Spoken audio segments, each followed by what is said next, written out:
Good morning, afternoon, whatever it is, where you are in the world, and welcome back to Speedgaming Live for the SGLIVE 2023 Timespinner Randomizer Tournament. We have a second chance bracket matchup between ParkerthePanda and AeroRaiser. We're going to be getting started momentarily. We're trying to switch to the race screen, and it's not working as expected, so I'm going to try and get that resolved.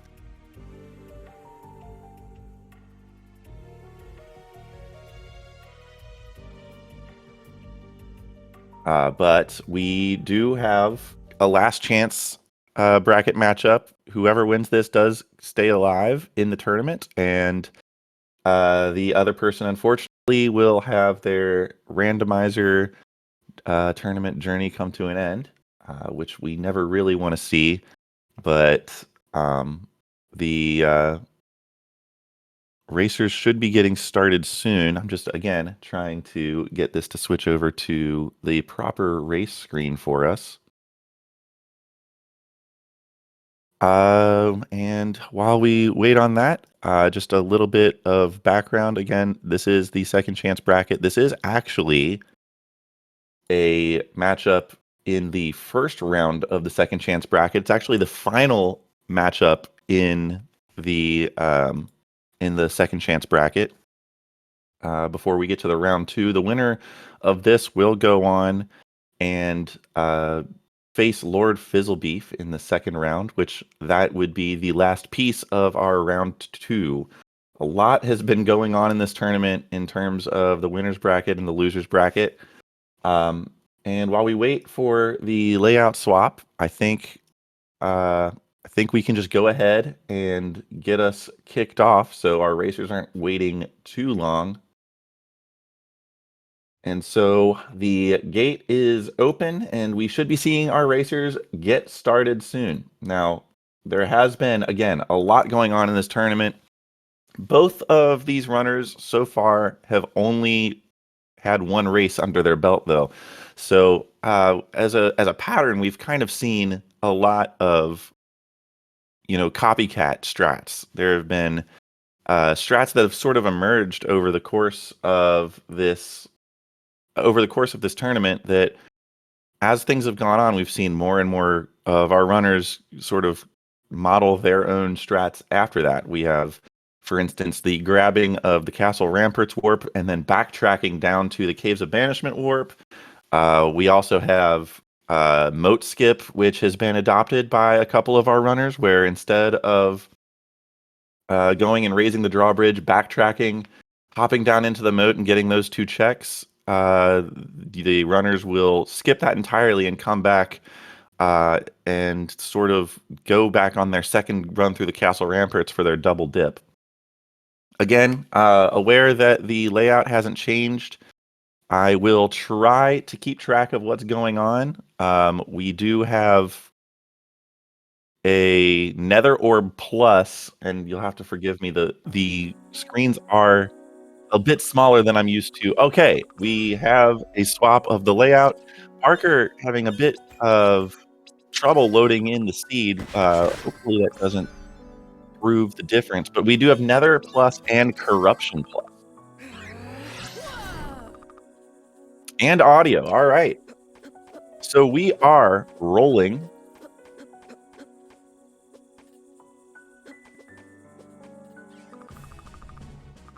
And we get the Star of Lachiam from Nell. That is pretty good early on. It's a very popular ring. It essentially makes it so you have 3 orbs instead of 2, the third orb just being a copy of the orb that is in your first slot. And in the refugee camp, we have a succubus hairpin, which will open up this seed quite a bit. I guess we're going to see where our runners go, because there's certainly a whole lot that they can do now.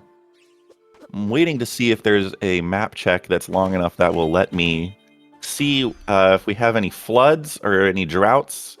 Lake Serene can be empty of water, which would give our runners pretty much the run of almost that entire area. They would have to abandon, I guess they would have to abandon 2 checks in Lake Serene, but that's not bad. So we'll see if our runners do anything different. We do have Parker just going off to the right, not dipping to the left early. AeroRaiser's going to be getting this one chest, and probably, if I had to guess, this one portal over here. Parker just going in, progressing into, oh my goodness, a lab coat? So, early damage. Early damage is not going to be an issue for our runners. Nether Orb plus and a lab coat. Ooh, we have a corruption sighting. AeroRaiser, yep, grabbing that warp, heading back to the refugee camp, and will now be following in Parker's footsteps. We'll see if AeroRaiser has anything to look forward to as Parker picks it up in advance. And this is what I'm talking about. Going up, grabbing this Castle Ramparts warp first. It's a gear 1. Hard to call that an advantage. Oh, he just goes up and grabs the lore. Okay, so hard to call that an advantage. That's a check that AeroRaiser is bound to get regardless. So both of our runners will have that going into this. Parker opting to go down and grab the Caves of Banishment warp as well. Grabbing this save, we'll see if that signals that Parker's going to go ahead and try to finish the entire Caves of Banishment, or at least as much as they can do, given they don't have the water mask.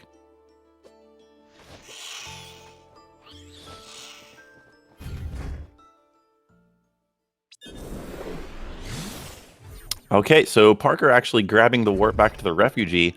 We may see a routing here that will take them back over to Lake Serene, and maybe they'll continue over to Lake Serene. AeroRaiser using the oft-maligned corruption spell to great effect here in the early game.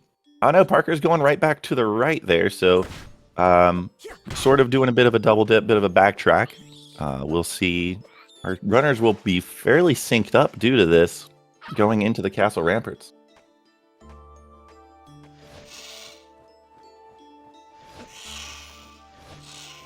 Probably like 2 screens or so apart.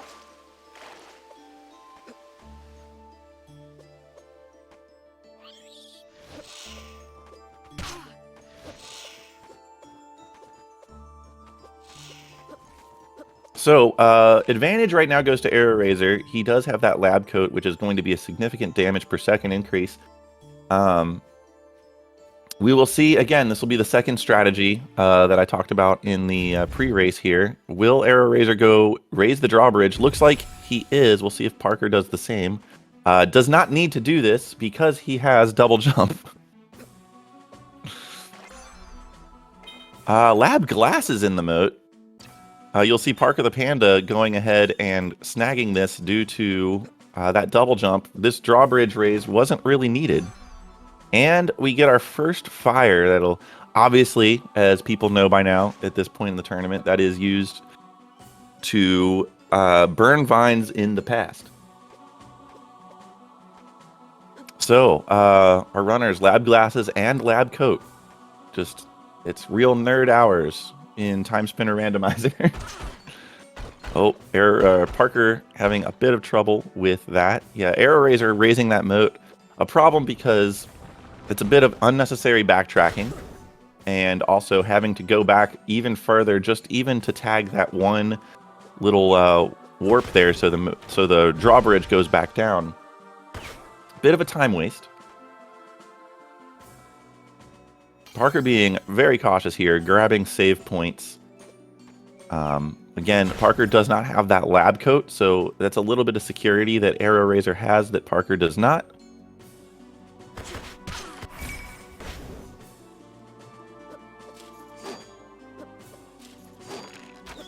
AeroRaiser also grabbing the save. Neither of these runners wanting to take an untimely death. The Castle Ramparts is a bit notorious for having a large gap between save points if you don't grab that one.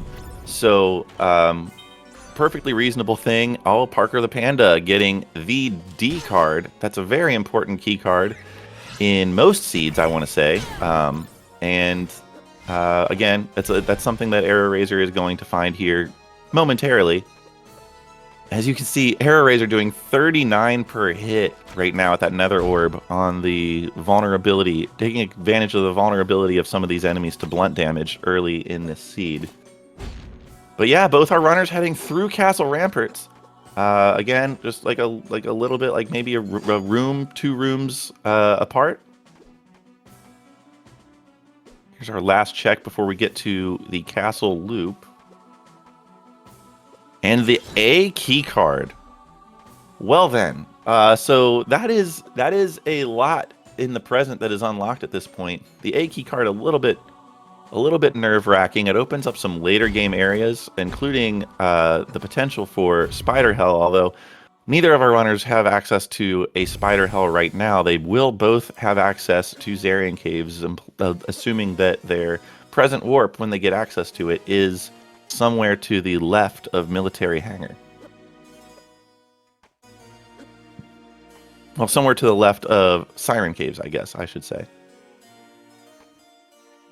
All right, so we have the Castle Loop, as it's grown to be called.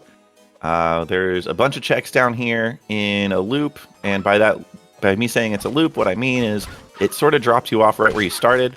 So very low risk checking these chests because they're basically going to leave you in stride exactly where you were. Chaos Blades is a spell that isn't corruption, but it isn't plus. Even if you don't keep track. Oh, and there is the Pyramid.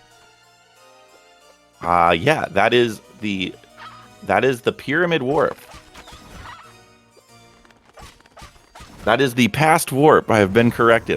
I knew both of them are kind of green. That is the past warp. We'll see actually if that's important. Our runners don't have the water mask, so there are a couple of places that they could warp that would be very interesting. If they have access to Maw Caves through the past warp, that would be a very interesting way to get access to the Maw Caves.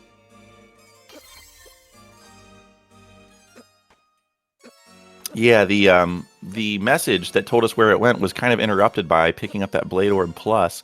Neither of our runners switching to that Blade Orb Plus. Nether Orb is a very good orb, so no blaming our runners for that. But if we run into a boss that's weak to Sharp, for instance, we might see a little bit of a switcheroo there. Parker heading over to the Maw area. Now, may not do the actual Maw boss, but these checks that are directly under the Maw have, not the Maw, the Twins, directly under the Twins, my mistake. And these checks have been quite good in this tournament so far. We're getting word that it was, oh my goodness, the security keycard B. If the warp is indeed to the Maw Caves, that might be their access to the Maw Caves. Again, if they don't find Water Mask and Lake Serene has water in it, we have not seen a map check from either of our runners, so don't really know right now. Then that could be an interesting route into the Maw Caves. Eternal Coat. That is gonna nullify the lab coat advantage that AeroRaiser has for sure. Yeah, Nether Plus, Eternal Coat, Lab Glasses. At this point, you're not going to be much more prepared for this boss than you are right now.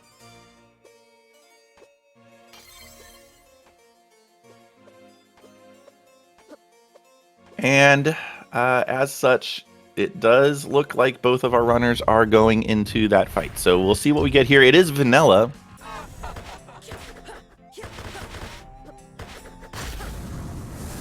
And so the second phase is weak to blunt.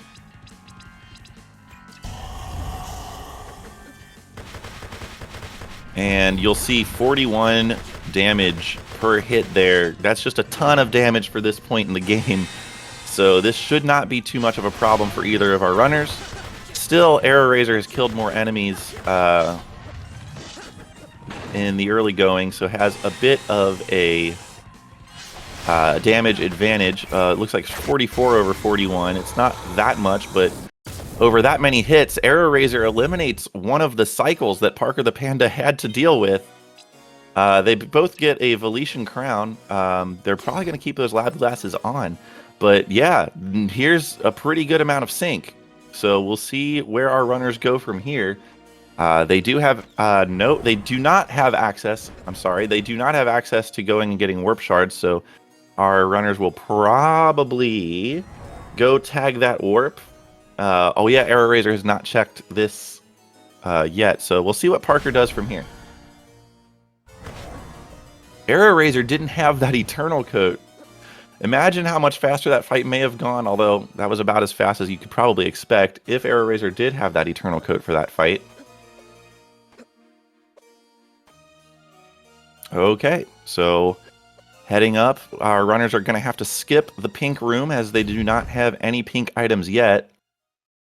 And Parker is going to go at least check the floor chest here. Does not have access to anything more than that, but it is a check that is in logic, and as such could have something. And AeroRaiser realizing the Caves of Banishment warp and is also going to check the floor chest. And it pays off with a Chaos Rose. Parker is going to learn here that he does not have access to anything past what he has right now, so you got to start backtracking. Can't make that jump. Checks the map, is like, wait, is this not in logic? AeroRaiser doing the same thing. Realizing a little bit fast. Oh, maybe not. Trying to get a bit of a boost there, but without Teleria attachment, that's not going to be possible. So AeroRaiser getting this floor chest, which will be a Chaos Rose, and then we'll be heading right back. Parker heading to the upper Caves of Banishment instead of the lower Caves of Banishment, which is where their portal took them. So this is a potential divergence here. No Water Mask. Water Mask has a nasty habit of showing up in this cave, though. So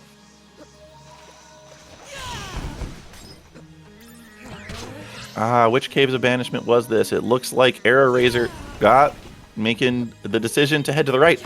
And it doesn't really matter because Lake Serene doesn't have any water in it, so this was in logic regardless. AeroRaiser opting to go burn some vines, it looks like.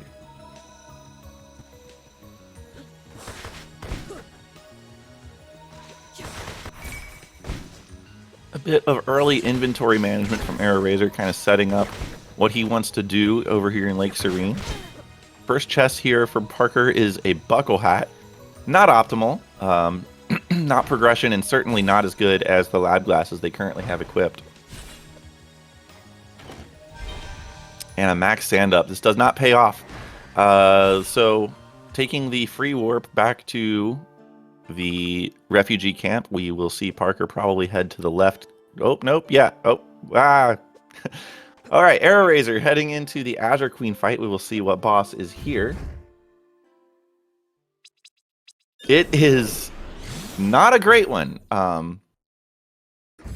It is the Raven Lord fight. This is one of the hardest bosses, probably the hardest boss in the game. This is a good spot to find Raven Lord. It's low HP, low damage, so it is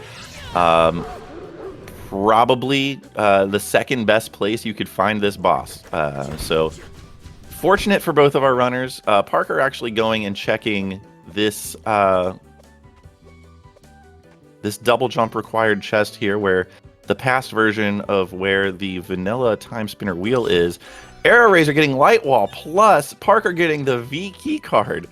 Lightwall Plus is our runner's infinite vertical and also maybe their best option for damage against certain bosses. So we'll see if we see that utility there, as AeroRaiser seems to be going and doing those vines as those fire orbs would attest to here. Parker opting to go the lower route.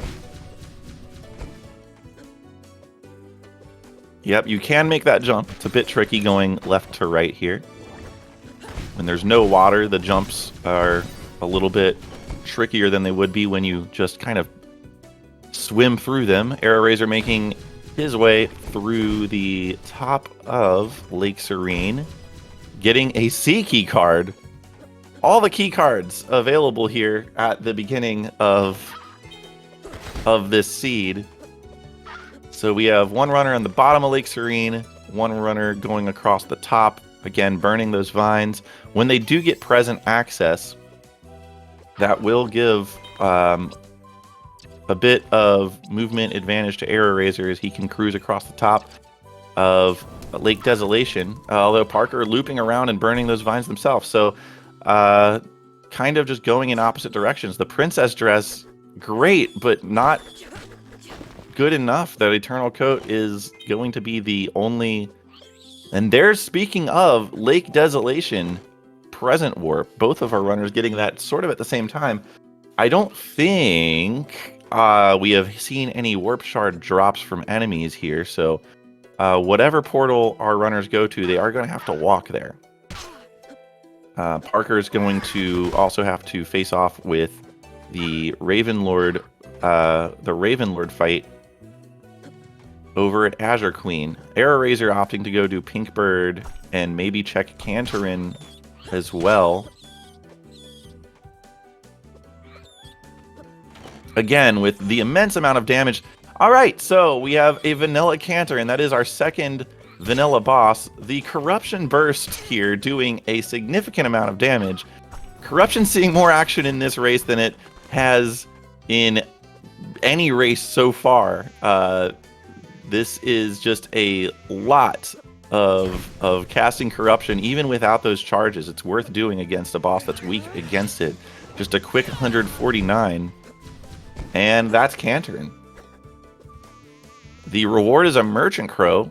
Could be useful later. It does open up 3 more checks in the library as Parker goes into this Ravenlord fight. We're going to see if Parker has as good of a time against Ravenlord as AeroRaiser did, using that Chaos Blades as sort of an unarmed, sharp damage dealer. That's working out pretty well for them.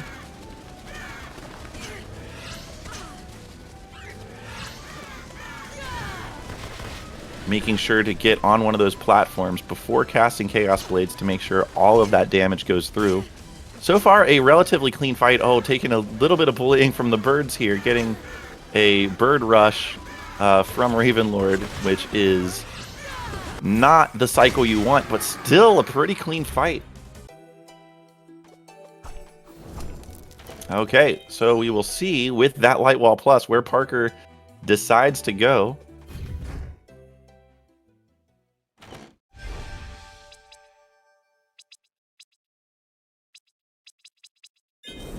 Royal Towers, reasonable play. Not as high level as the Maw Caves. And they do have full access to it. AeroRaiser with this light wall is actually able to get this chest, which Parker was not able to. We'll see if it's anything good. Oh! The Celestial Sash in a light wall or time stop blocked chest. That is a big deal.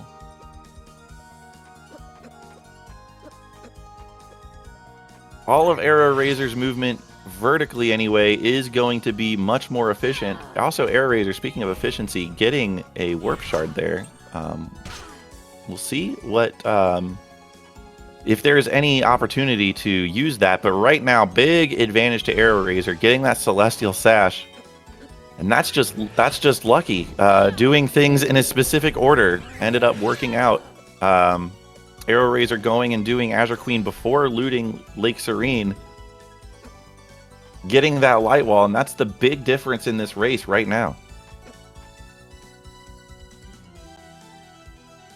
Yes, that is true. At least Parker does have double jump, so double jump light wall is not that bad, but we're gonna see some really fast upward movement from AeroRaiser, especially in a place like the Royal Towers, which Parker is doing right now. This is our first visit to the Merchant Crow. Got a Nymph hairband. It's a kind of a rare drop. It's it's worth it. It boosts your damage per second a little bit. Of course, buying the Nymph Hairband and then forgetting to equip it. There you go. Remembered. I have done that too many times where I'm like, okay, I've purchased it. Now let's move on.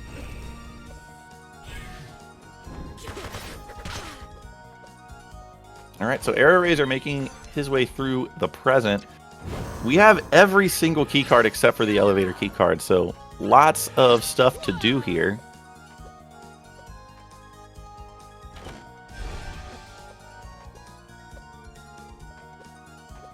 Blue Orb Plus, it's pretty good. It's just not... It's just a worse version of Nether Orb Plus, but that does tell our runners that Aura Blast Plus is available, which is a pretty good spell.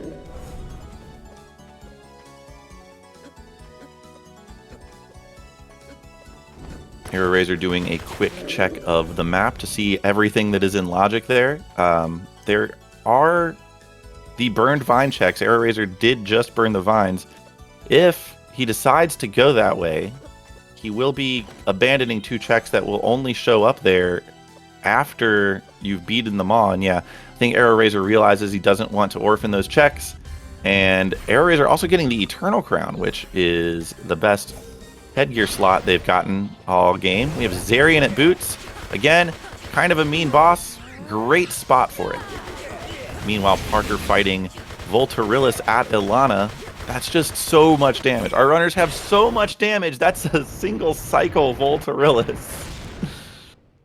Just absolutely melting Volturilis there. That is an Empire Crown, which is the best head slot item that our runners are going to get in terms of damage per second. So just an absolutely brilliant fight there.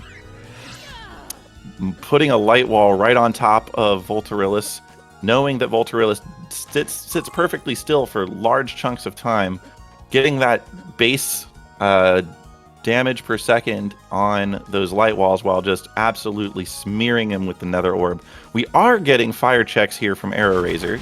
Again, may have to double dip this after Maw. They are missing quite a few pieces of our go mode here. 4 to be exact, the 4 pieces of the Timespinner. In this seed, given that our runners have both the D and the B keycard and access to infinite vertical, the warp to the pyramid is not required in this seed. We'll see if we run into it, but it is not something that our runners are going to need in order to access the endgame.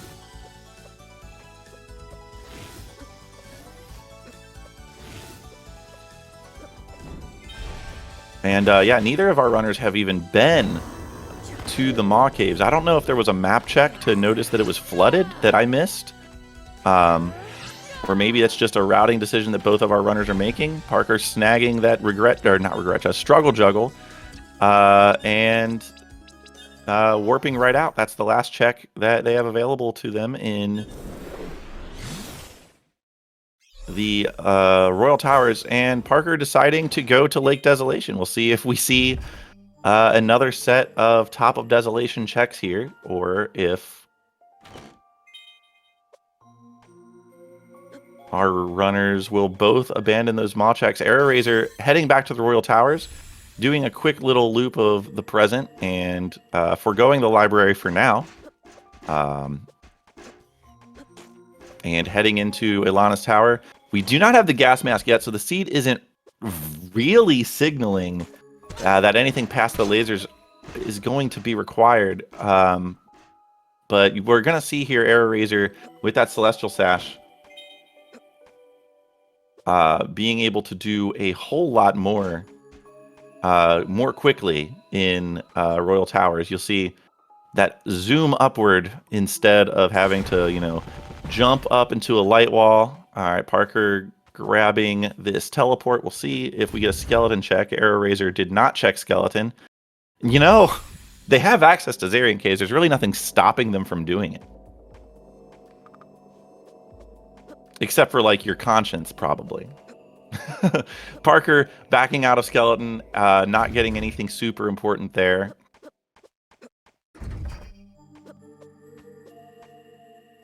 as AeroRaiser goes and is going to be doing pretty much everything Parker just did in the Royal Towers, except a little bit faster due to that Celestial Sash.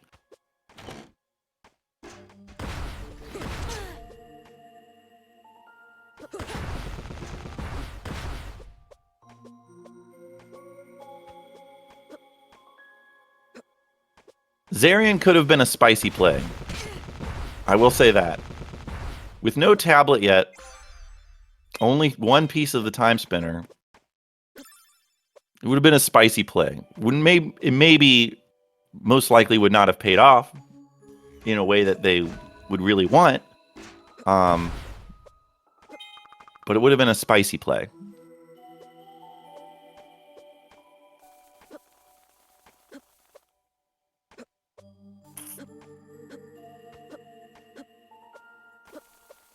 And there we go. Parker getting that jump on the second try. AeroRaiser tagging this save point, and we'll be going up to see if he'll have a better fight against Volturilis here. Parker got a 1 cycle in, so it's going to be tough to beat that.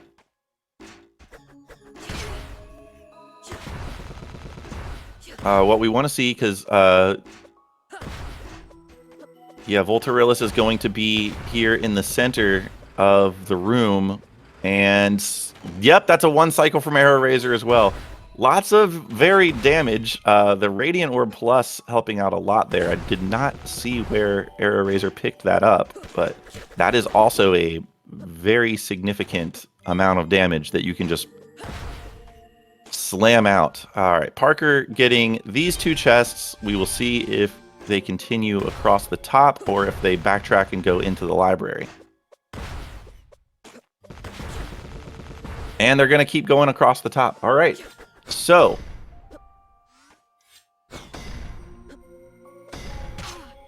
Parker will be getting that Radiant Plus. But unfortunately loses a bit of that potential advantage of being the first to go here and getting those maul checks in stride. They'll have to both do the same walking. If indeed those maul checks have anything. At this point, having done these fire checks, those maul chests have the potential to get last location. You don't want to walk all the way this way for a measly 2 checks if you're, say, 2 pieces of the Timespinner away. If you're 1 piece of the Timespinner away and you can warp right to the end game, that's a different beast altogether. All right, AeroRaiser full cleared the Royal Towers and is going to go ahead, gas maskless, go to the Maw Caves. Now, this isn't necessarily an out of logic thing yet. It's just the Maw fight itself that is out of logic. But there are a lot of checks here, especially the Jackpot Room, which is about halfway through the cave and has 4 chests right next to each other. And we have that Radiant Plus. Yeah, and Light Wall. It's not like this is going to be a particularly cerebral fight. Zarian at boots means about 400, a little less than 400 HP. Just not a whole lot of fight to put up. AeroRaiser being able to one-shot the mushrooms with the Nether Orb. Oh, it is flooded. Oh. So our runners can't finish this Maw Caves unless Water Mask is in Jackpot chest or in the Mushroom Room chest. So I don't know if Parker checked and saw that it was flooded. AeroRaiser finding Ice Orb Plus.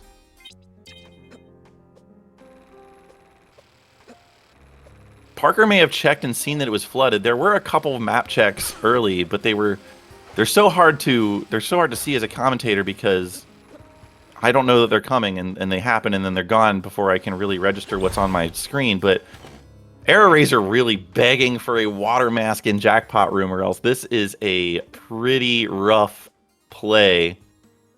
That's a lot of walking that they're going to have to redo.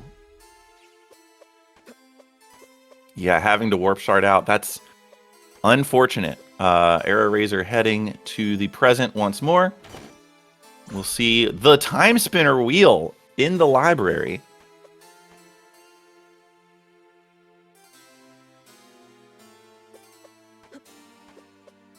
And AeroRaiser saying, well, that wasn't good. Making the dip into Zarian Caves. It's a spicy play. We do know the wheel is in the library, but we don't know the location. Oh, that was the... Yeah, that was our pyramid access. It looks like it was the temporal gyre entrance, which is the one that is far to the left. So wheel and pyramid access, both. Oh, and the water mask in library. Library is stacked.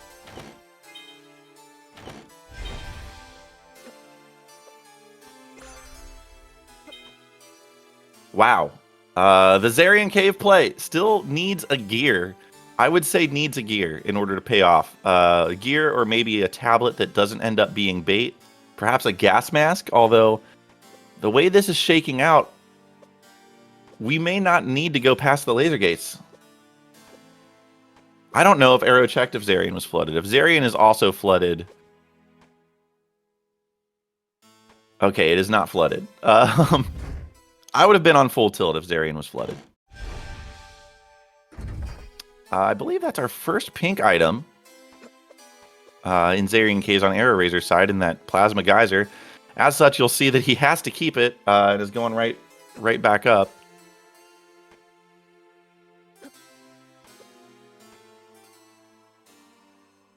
Parker just saying, you know what? We're here. We've got tons of key cards. Let's use those key cards.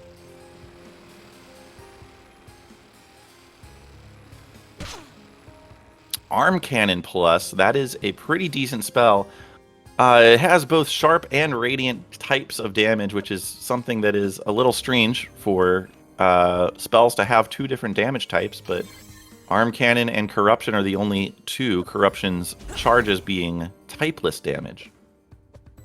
That does also mean that our runners will have access to Gun Orb Plus, which is not something that I see them using, but it could be worthwhile if Parker, for instance, wants to shoot the mushrooms from afar in the Maw Caves, although we've seen that our runners have the full ability to single... Whoa, the gas mask in Zarian Caves! That is pretty good. That is a spicy check.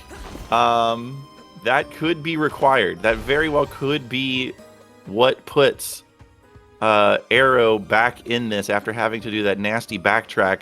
That Celestial Sash is really, really helping him out in terms of mobility, but he needed something to be here in Zarian Caves. He did not want this to be a waste of time. So, Gas Mask, for now, seems like it's worth it. We will see if it's bait. The Shadow Seal, also in Zarian Cave, so you're getting a logical progression item, and also one of the better items in the game in terms of increasing your damage.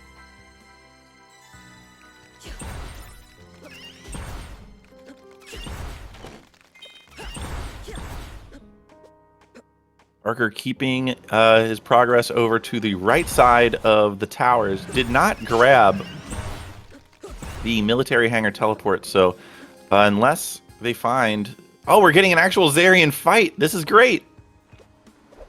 I mean, they have so much damage. Like, there's not a lot that's going to give our runners trouble in terms of a fight. And, oh my gosh, this is pretty much one of the perfect fights that you could find here if you're early dipping the Zarian fight. This is going to be a pretty quick, drama-free nightmare at Zarian. Already in the second phase, putting those light walls up there, getting this passive damage, and there goes Nightmare. We'll see if the Zarian fight actually has anything worthwhile. It's the elevator key card! Wow. Zarian Caves, Gas Mask, Shadow Seal, elevator key card at the Zarian fight. That is a lot. AeroRaiser has to feel like an absolute genius right now.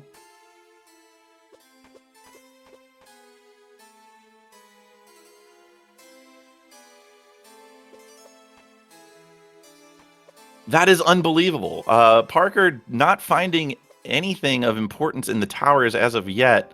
Still doesn't have that pink. You know what? Come to think of it, Zarian Caves also had our first pink item that we've seen. So far, our only pink item that we've seen.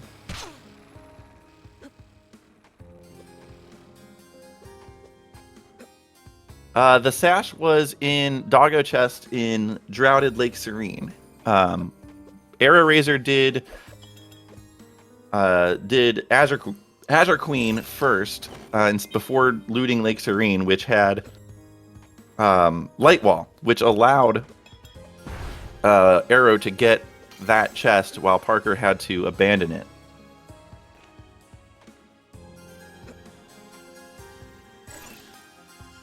All right, Parker heading to the right. Again, we have not necessarily proven that we need to go to the right of the lasers, although it's the deeper we get into the seed, the more likely it's looking. That gas mask could be bait. The elevator key card could also be bait. But at this point, AeroRaiser's got the movement advantage, and also I just don't see a world where Parker goes back to double dip Lake Serene just to check that chest.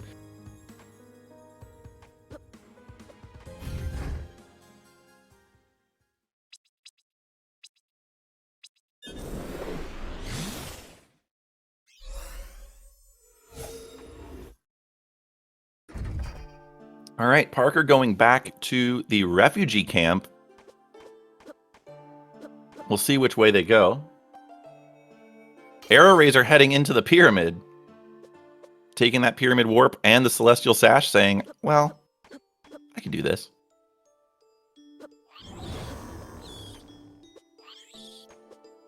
Maybe feeling a little bit cute after that Zarian Cave play paid off so well for him.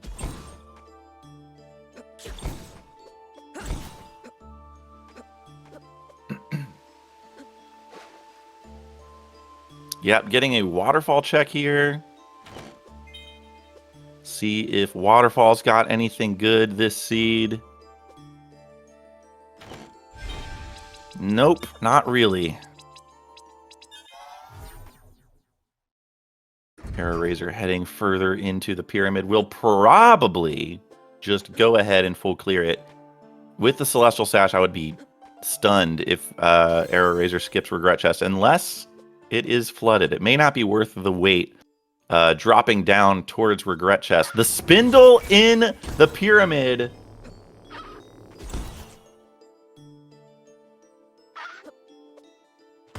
I don't know what to say at this point. This is... AeroRaiser's just the Seed Whisperer right now.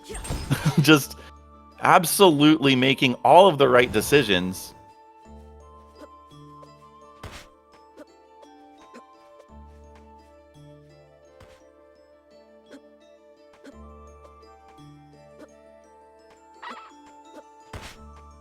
Pyramid Pit is not flooded, so that kind of takes all of the drama out of whether we were going to get a check here for Regret Chest. There is one chest here that is a lot easier to get. And yeah, we're going to see if you're going to come all the way down here, you have to check Regret Chest. So AeroRaiser may be feeling like everything he does is magic. So yeah, grabbed the save point so you can save scum right out of this if it's nothing. And some max health up. AeroRaiser not going to opt for that save scum's going to go ahead and backtrack out. Parker checking underwater Lake Serene checks. That's a good call.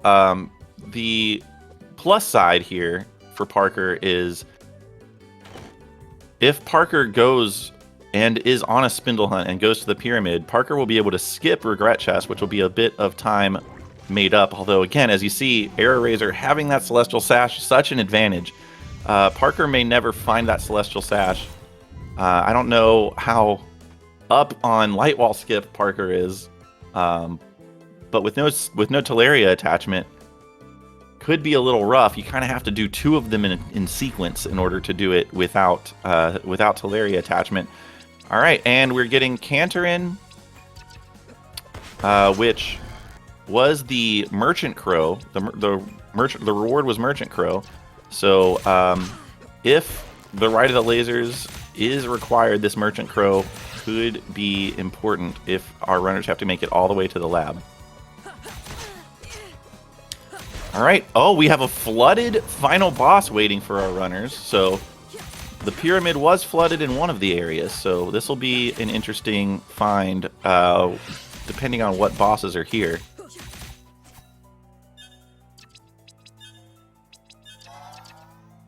And it's just a filigree clasp. So AeroRaiser done with the pyramid.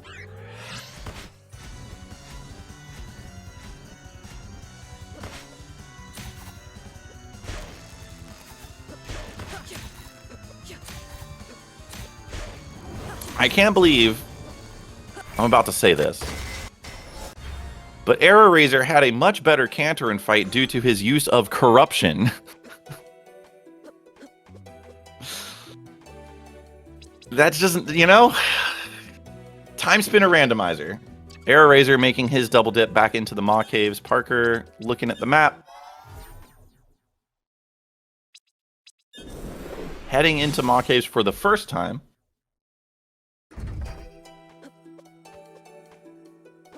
And yeah, you just got to say, here's where you see the definite... Oh, not going into the Maw Caves. He's going to get the sash.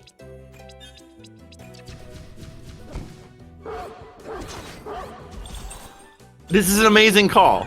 Parker is making an amazing call right now. Doesn't know it. Wow.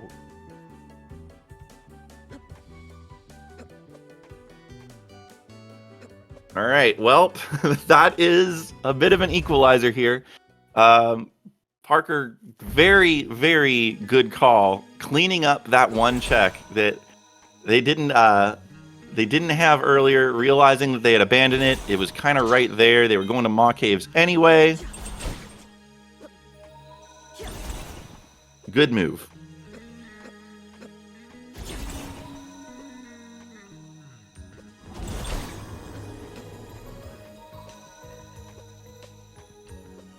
And I feel like maybe even better that Celestial Sash will cause Parker to not shy away from the pyramid all that much. Probably would have not gone to pyramid at all until they absolutely had to due to missing Celestial Sash.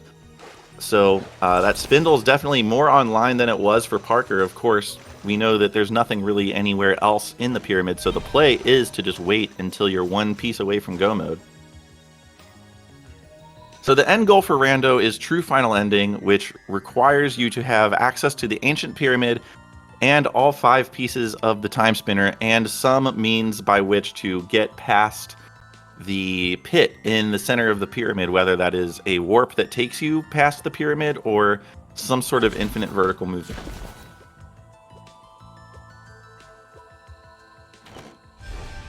Yeah, and we see this underwater Maw Caves just being an absolute slog to swim through without Teleria attachment.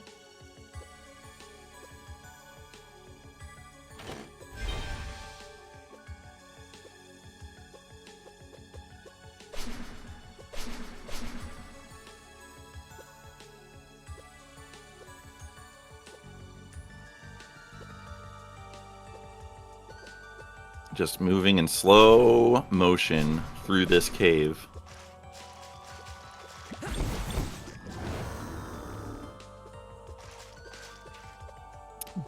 Blurble and Bloop. Okay. AeroRaiser wrapping up these Maw checks. Again, had already done the jackpot room, so was just missing the ones that were underwater.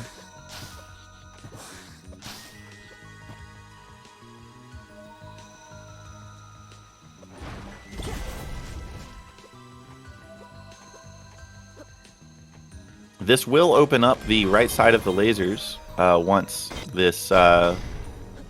this boss is defeated. It will open up the right side of the lasers, and it will also create 2 treasure chests behind the burned vines. Both of our runners have already checked the burned vines locations, so it'll be interesting to see if A, either of them go back and check those, or B, they have anything of consequence. Right now it would be a gear. Our runners are looking for gears.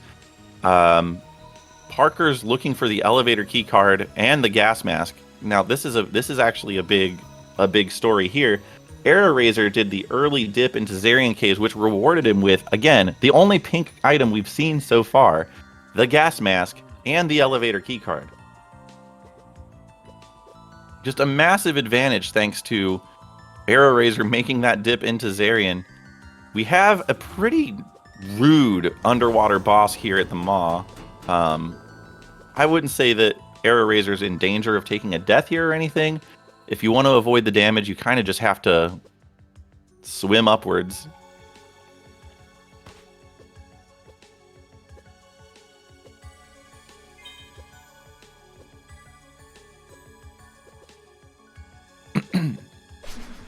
AeroRaiser also does have the Shadow Seal equipped, but not on the Radiant Orb.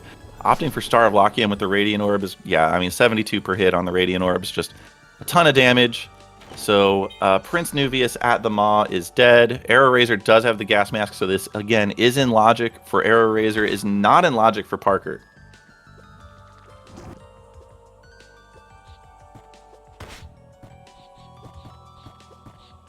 All right, and elevator shaft check. We'll see if AeroRaiser takes this water mask and checks the upper caves of banishment here, kind of getting them all in one fell swoop.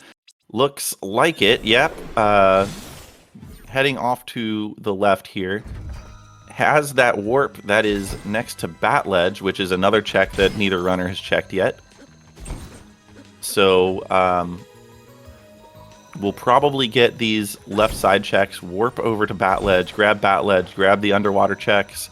Wow, the Teleria attachment underwater.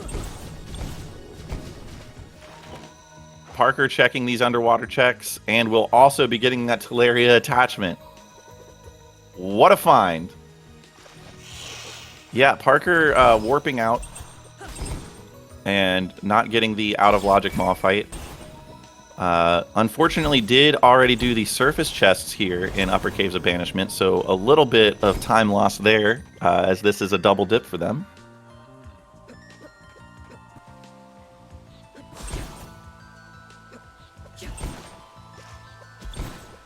AeroRaiser going to Castle Ramparts, going to check these one-offs now that the Teleria attachment makes them a little bit quicker to check. As we approach the 50-minute mark, 3 pieces of the Timespinner, Teleria attachment, Celestial Sash, Pyramid access without having to go through the lab. Still missing 2 pieces of the Timespinner. Parker missing 3 pieces of the Timespinner.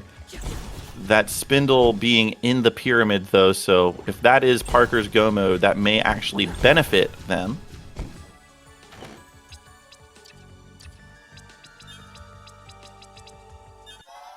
Yep, Parker going ahead and warping, and we'll see where they decide to go. Going into the pyramid. Yeah, that's not where you going. That's not it. There you go. Going into the pyramid has that Teleria attachment, so this will be a little bit faster. Did AeroRaiser check Bat Ledge? I had missed it if he did. Looks like he did, yeah.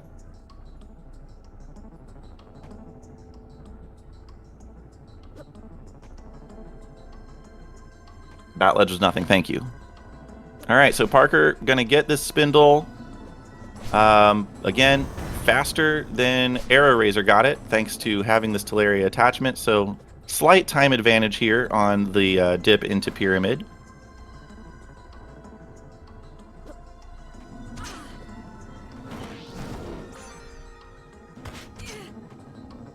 AeroRaiser making a beeline for the right side of lasers here. Well, maybe doing right side of tower as well. That elevator key card from Zarian Caves. You got to think about following up on that.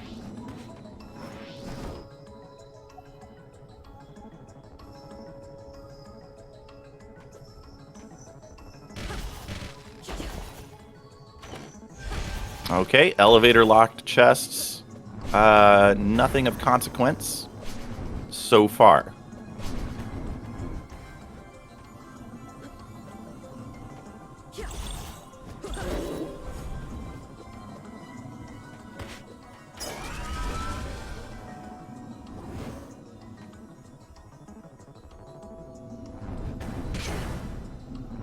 Oh, AeroRaiser did skip the C chest. No, probably going down and getting it, realizing now, going down and getting it this time.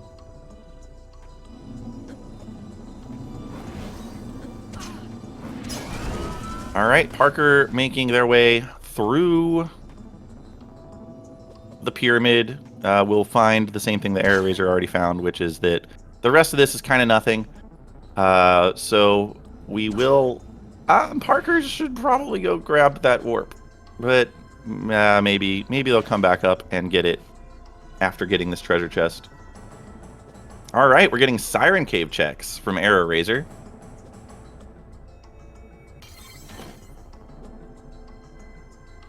Siren Cave checks before tagging that military hangar warp. I guess AeroRaiser did grab a save point there, so save scumming is an option if this place has nothing.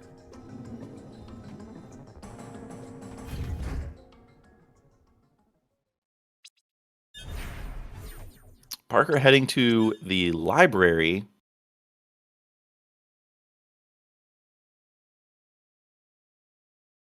Checking the map, kind of looking at Zarian Caves for a second there. Wow, oh, what a play. Parker is going to be heading into Zarian Caves. Unfortunately, is going to find that elevator key card after having dipped Varney, but will find the gas mask. And you know, we did see what fight was there. Underwater Prince Nuvius without the gas mask may be more trouble than it's worth. So this is absolutely a huge play by Parker.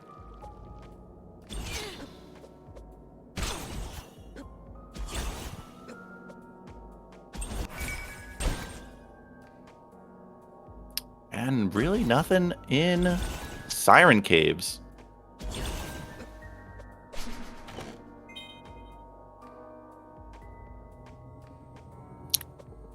Okay, fine. Gun Orb Plus was in Siren Caves. I'll call it out for you.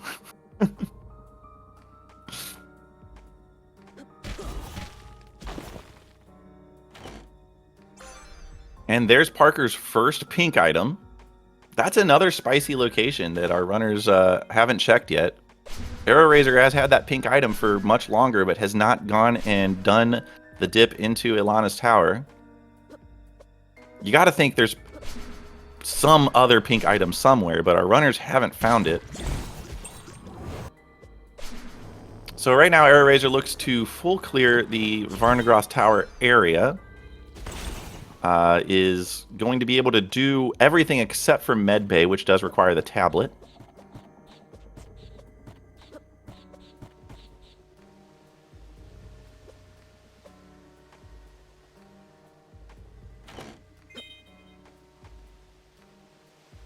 Aura Blast Plus, at this point, not as exciting as it might have been otherwise.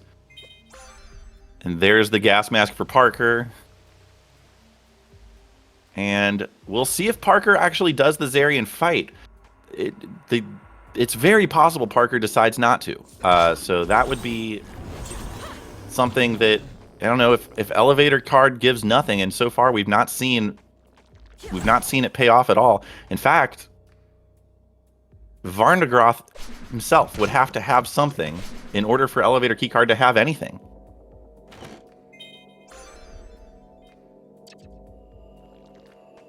And we're going to see the check right here. AeroRaiser saying, you know, I found that elevator key card at the Zarian fight. At this point, I've got to assume it's goods. So far has not been goods, but it doesn't matter. Parker also going and doing that Zarian fight, and we see that it is bait. So unfortunate. We'll see if Parker does any of those checks that are in the elevator before heading and doing Maw and heading to where we know now is the correct location, which is to the right side of the lasers.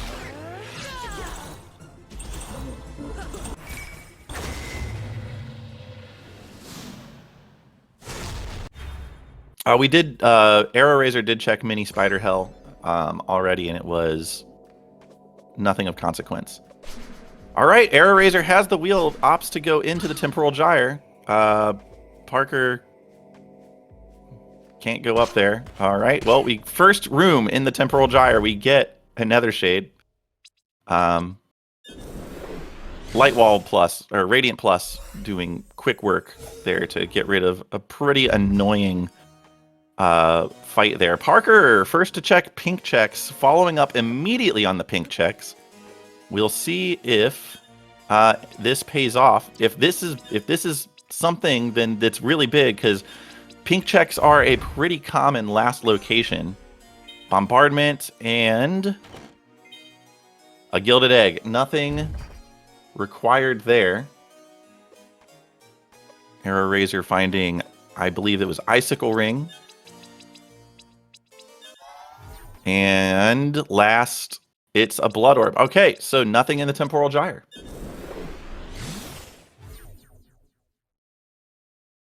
Parker wisely going and fighting them all, realizing that, well, can't avoid it any longer. That gas mask, I would assume that Parker is going to be very, very happy they made the decision they did.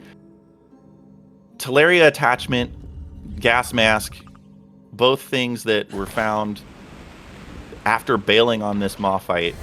That, again, the way this fight is underwater, with all the teleporting around, it's hard to actually get a bead on Prince Nuvius due to all the teleporting.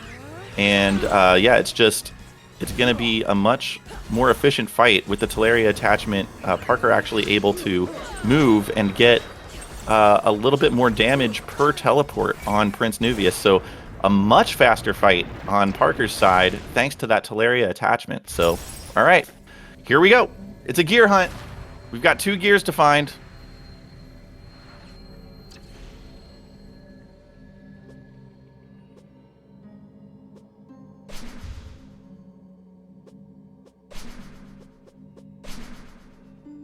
Parker has no need to raise the elevator here, so we'll just go ahead and warp shard out.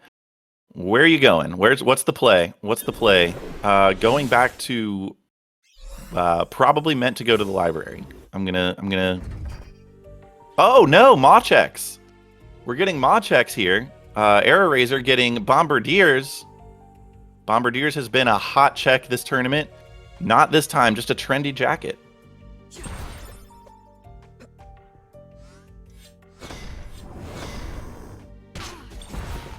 All right, AeroRaiser heading into that lab. Wanted to do that one more check to see if could get a tablet before heading in here. Unfortunately, Maw chests are nothing. Yeah, Parker going back to the library, I think needs warp shards. Also has Kobo, doing the Kobo checks. Parker is doing a lot of the right things here.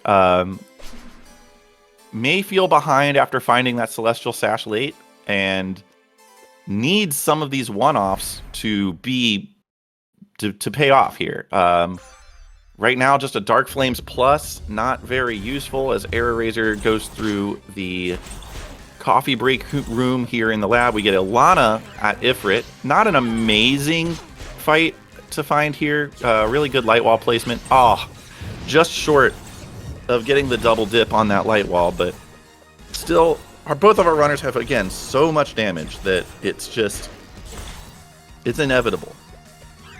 Yep, already at the second phase. here where Ilana Hadoukens all the way across the screen. Glass Pumpkin, pretty good item. In terms of the accessory slots that our runners have, they don't really have anything super great, so that Glass Pumpkin's probably one of the better. That's a gear 2 at Ifrit spot. And a Vanilla Warp Shard for your trouble. That's a big find for Parker. We'll see if AeroRaiser finds it in him to go check that anytime soon, or is going to full clear the game. Parker is 1 gear away from go mode. That is, if there is indeed a gear in the last checks here in the lab, that is advantage Parker here. That's a big, big play. Parker making a couple really big plays here late to go get that Celestial Sash from the doggo chest that they abandoned, and also deciding to go to Zarian Caves before checking all these one-offs. Unfortunately is following up on the elevator keycard bait, so that will be a bit of a detriment there. AeroRaiser heading into the Ravenlord area fight. We'll see what boss is here. And it is Emperor Nuvius.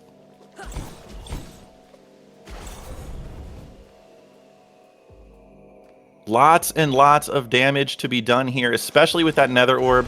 Catching that blade with the Nether Orb, the peak of the Nether Orb movement, getting that Nether portal to open up and deal damage over time to Emperor Nuvius. Nothing behind Ravenlord, but you know, it's right there. It's in stride. It's 3 checks, and there is finally a second pink.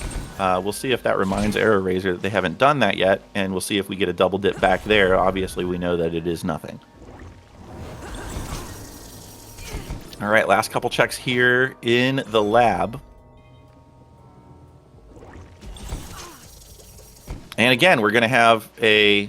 Oh, wow, this is going to be a free fight. Ifrit has this cheese spot directly beneath him, is weak to Radiant, which is our best source of damage right now, so absolutely free fight there.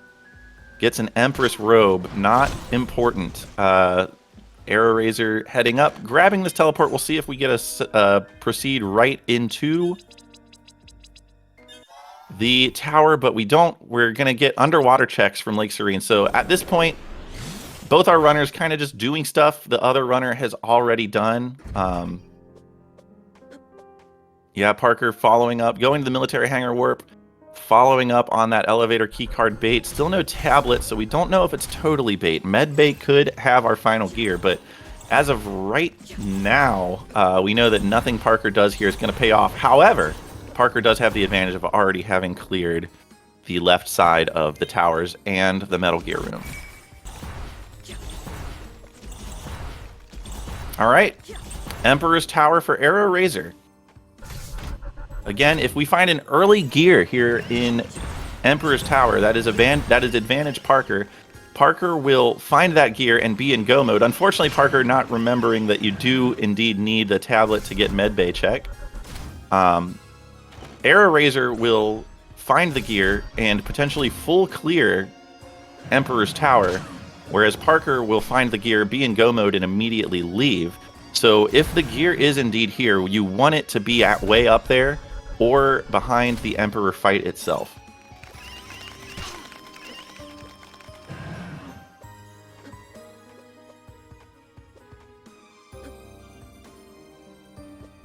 AeroRaiser opting to do the Emperor fight. I thought he was higher up. Selin Spangle, pretty interesting late find. Again, oh, there's a gear. Okay, so,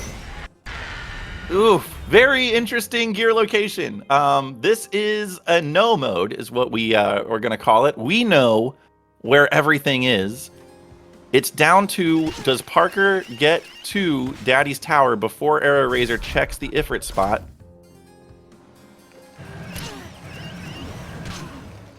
AeroRaiser, I think, heading over here to check elevator chest, and then we'll probably dip out of Varney's Tower.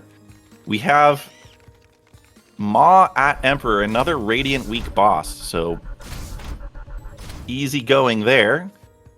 AeroRaiser has a couple more checks in Emperor's Tower that I'm sure he won't want to abandon here, so he'll be doing this. And we will see Parker heading right into the hangar and eventually the lab. Parker has already done a lot of those one-offs, so nothing to do except for the temporal gyre falling for that bait as well. Oh, this is going to be a tough race. This is going to be a tight, tough race. AeroRaiser making the call. Where is AeroRaiser going to go? He's going to go check the maw chests, it looks like.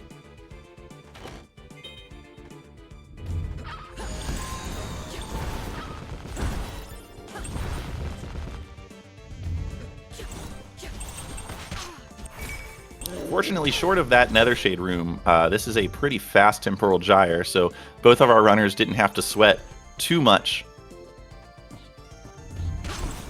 Alright, what's next, AeroRaiser? Looking at the map isn't going to help you if you're looking at the present. The Ifrit spot does not show up on the present area map. It shows up on the temporal gyre slightly to the left of the pyramid, so looking at the map is not going to remind AeroRaiser of that check. Looks like we've got pink checks coming up here. And here we go. It's on. What's going to happen first? AeroRaiser runs out of checks and remembers to do Ifrit, or Parker finds that gear in Emperor's Tower. There is still a lot of video game for Parker to play here. Parker's going to do everything in the lab that they can do.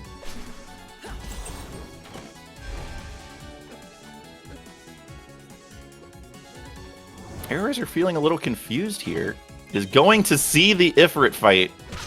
And I think that's going to be it. I think that's going to be where AeroRaiser goes next. Is that literally the last possible check? It is. So yeah, I think AeroRaiser just ran out of checks.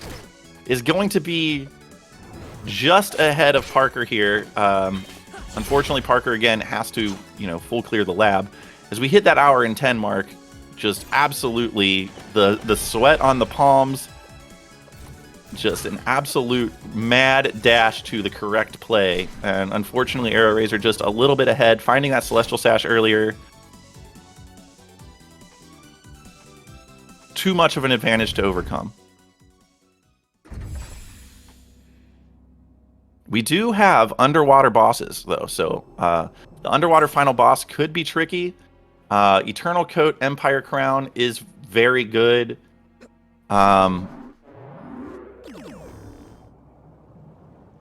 It's just, we're going to need AeroRaiser to take a death in order for Parker to catch up, and I just don't know if that's going to happen. I think AeroRaiser's got this in the bag. It's just a matter of execution at this point. And you've got to feel like you are just neck and neck, and this race is so close. So nerves are going to be there. At this point, again, I don't think Parker is going to have the opportunity to catch up. AeroRaiser is going to just do these two bosses. And here we go. It is Vanilla Sandman. We'll see what attack patterns Sandman gives our runners here. A friendly pattern for AeroRaiser with 2 floor spikes in a row, followed by falling rocks. Very friendly. AeroRaiser stacking up light walls, kind of blocking off himself from further damage, but again, it's just hanging out right there. The light wall plus with the gear that they have, just too much damage. And then we have final boots. All right, here we go. 67 damage per hit. The Shadow Seal is online for AeroRaiser. It's only going to get worse for Boots here. He does have to kind of monitor his health a little bit here. Doesn't want to get caught behind falling rocks and take a little too much damage. But nope, Boots is doing a mouth lasers, and that is exclamation points in chat for AeroRaiser. Very, very intense race. That is an official Race time GG time of 1:11:21.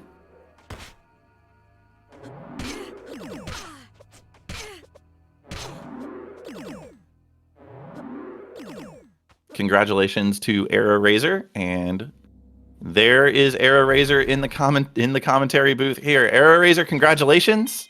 GG's, I have one question. Yes. How? I last location that Timespinner gear. So here's what happened. This was the main advantage you had over the course of the seed. Parker looted Lake Serene before doing Azure Queen. You did Azure Queen before looting Lake Serene. Lightwall was behind Azure Queen. I mean, so much for Lightwall. The first Lightwall thing I did got me Sash. Exactly. Parker could not get that and had to get it later. So that was the main advantage that you had over the course of the seed. Also, the wild early Zarian play paying off so hard. Yeah, like I went for I was like, you know what? Screw this. I've been burned by this. I've been burned by Zarian way too much. Yeah, it worked out pretty well. It's like all I got out of it was the elevator keycard. I'm like, please something be behind this elevator keycard. Nope, it was bait. Yeah, complete bait. Parker did just forfeit, unfortunately, so we'll probably see them coming in. I assume the gear that's missing is also the one I got last. No, the gear that was missing from Parker is in Emperor's Tower. Oh, the tower one. Oh. Yeah, Parker, welcome to the comms booth. GG, great race, honestly. GG's. I do have one question though. Who got Talaria first? You both got it at about the same time. Oh. Okay. I felt, as soon as I got that, I felt so bad. I'm like, I could have had this ages ago. It would have made Maw Caves infinitely nicer. Yeah. Gosh, that was painful.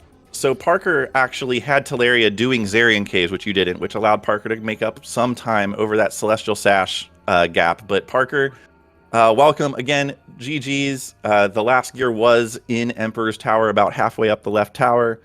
So you were closing in on it. Okay, so committing to lab and that path would have probably do it, girls. Yep, yeah. AeroRaiser's go mode was last location Ifrit, and your go mode was halfway up. Yeah, I full cleared my game. I'm guessing Tablet locked it. No, where was Tablet? Yeah, Tablet. I didn't find Tablet. Okay, Tablet, so yeah, locked behind Tablet. Almost definitely. Yeah, it's left behind itself. I have no other checks in this game. Like, I finished Tower, I'm like, what do I have left? Oh, I didn't check this. And then I'm looking at my map.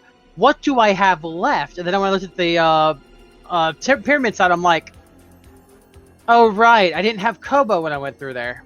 Yep. So it was funny because we were watching you. We were watching you look at your map and being like, there's no orange squares.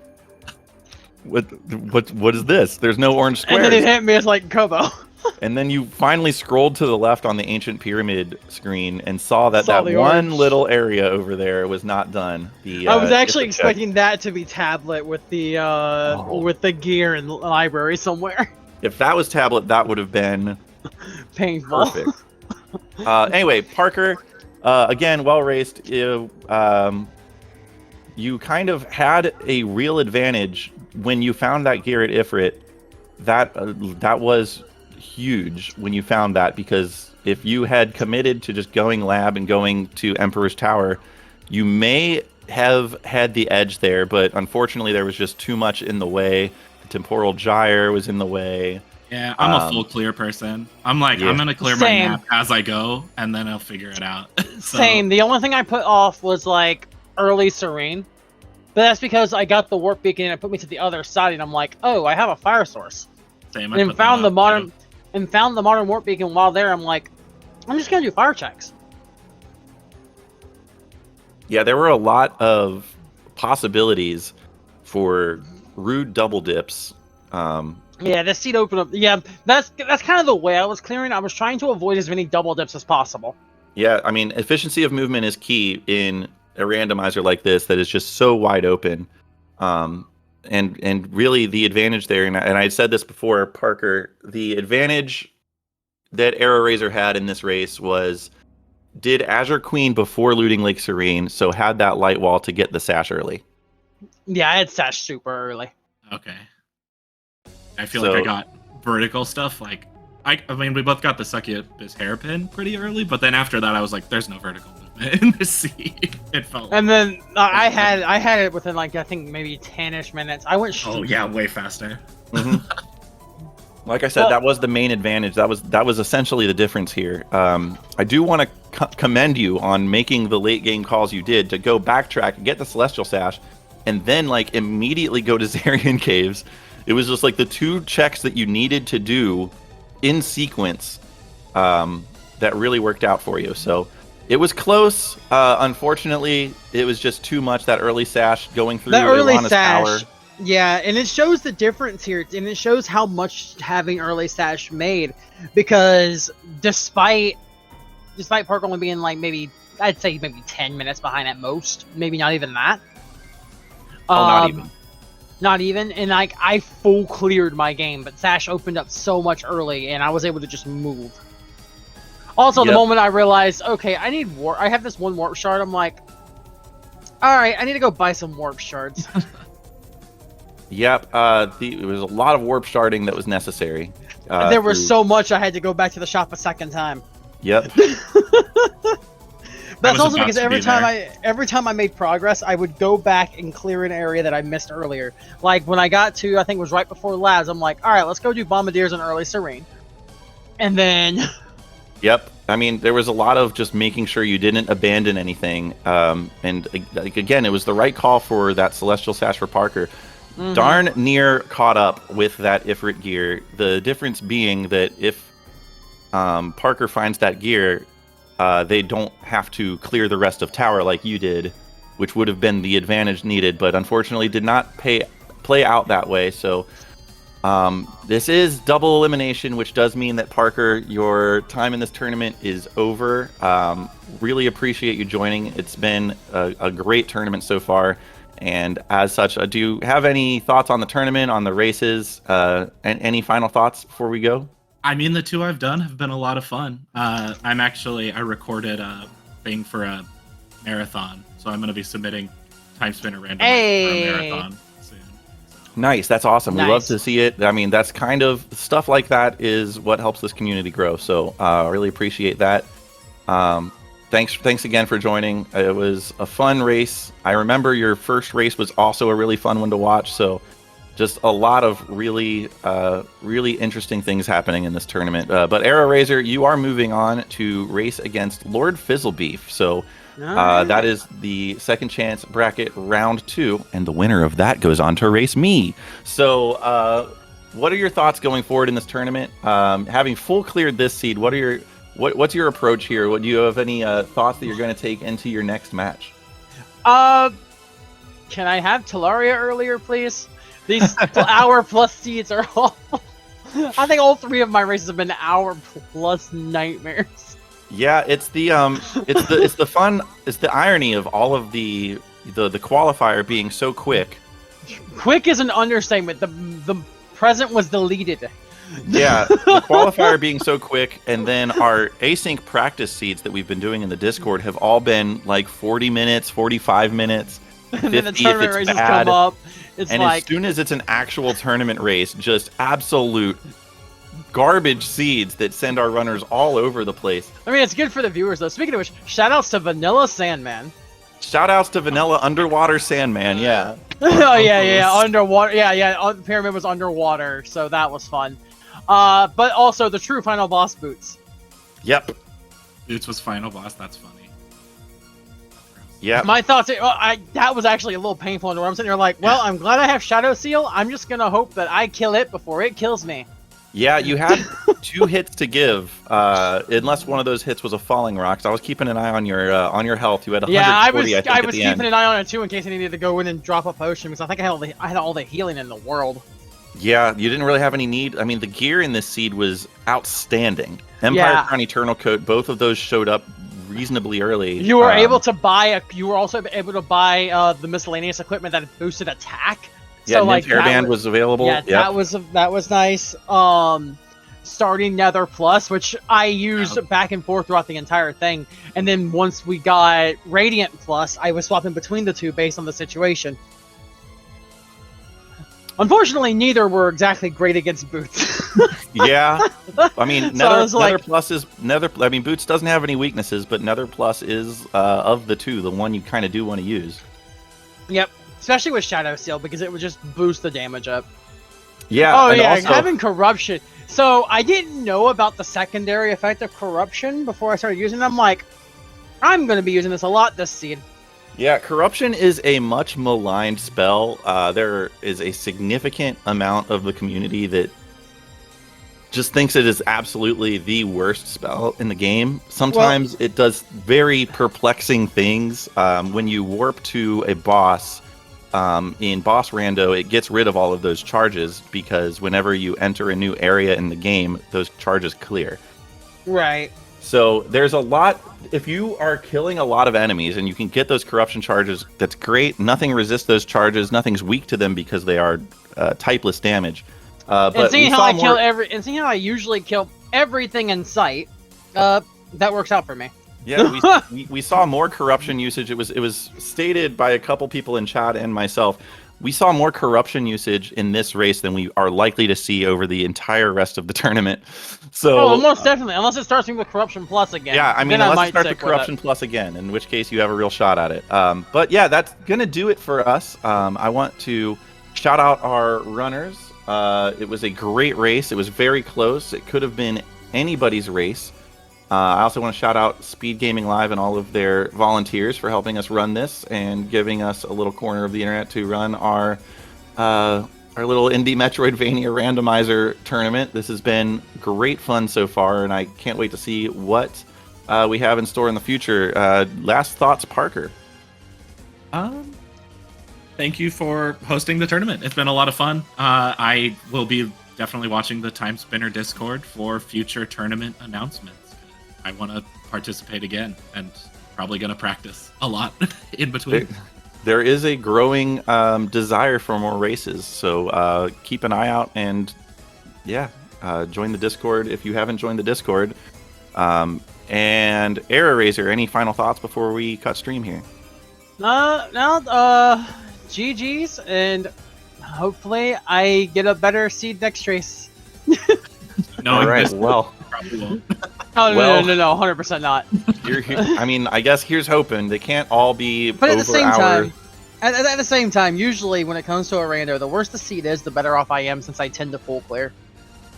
Yeah, I mean, it goes to your advantage if that is your strategy. So we'll see if that luck continues. And speaking of continuing, we are not done today with Timespinner Randomizer. At 4 p.m. Eastern, we have Baddie Mass Index versus Winfei Maiden on Speedgaming 7. I will be back on comms for that as well, joined in the booth by Jim the Eternal. So that's going to be a good race. That's going to be a really good race. So make sure you tune in to Speedgaming 7 at 4 o'clock Eastern. I will see you all over there. But until then, thanks everybody for watching and enjoy the rest of your day. Yep. GG's, everyone. Peace.